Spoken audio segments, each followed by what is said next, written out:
Okay, get it?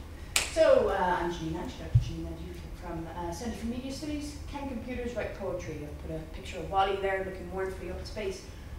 He's to symbolise the computer or the machine. He's perhaps composing a poem in his head. So essentially, Vannevar Bush in 1945 wrote the paper As We May Think, which is essentially very similar to the internet. And in those days, the machine was still viewed, he described them as poetic machine, a machine that recreates the anarchic brilliance of the human mind. Since then, however, we've begun to look at the machine, particularly in the 1980s film The Terminator, where Skynet tried basically to wipe out the human race. Skynet was the robot network.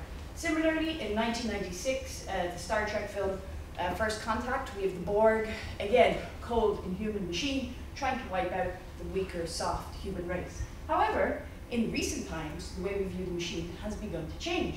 So, if we look at The Matrix, the final installment of The Matrix Revolutions, close your ears if you haven't heard it, because I'm going to ruin it.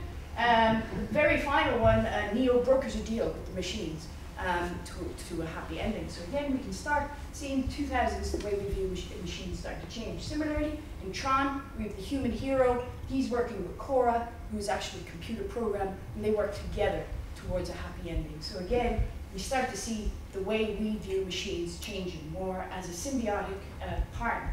In fact, we could almost say it's an evolution.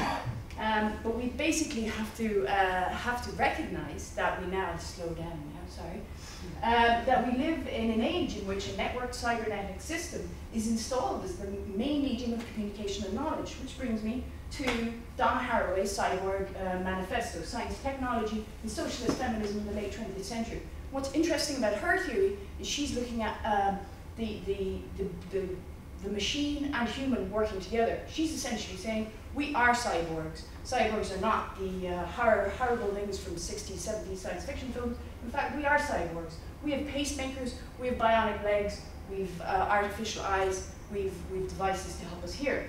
Which brings us to Jenny Waite's technosocial framework for creative expression.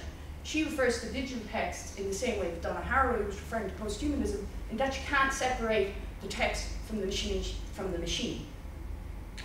So she outlines a trilogical communication process for digital text, part of which is the hardware. So we have the hardware, the computer, the monitor.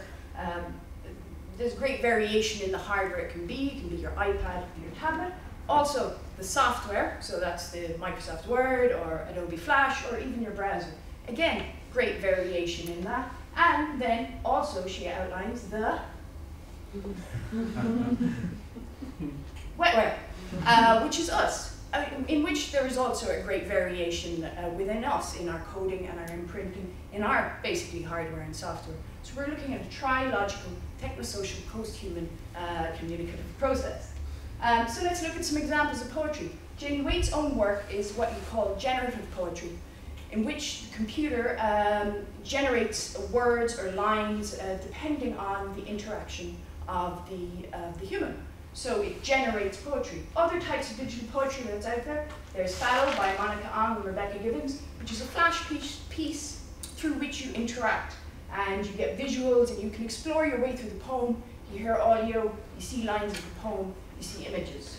Another one, we have digital video poetry, Hunger, Billy Collins' Hunger, which is just a video piece which you play and there's special effects in it. Not so much interaction, but it is still a digital poem that requires a human machine, wetware, hardware, software.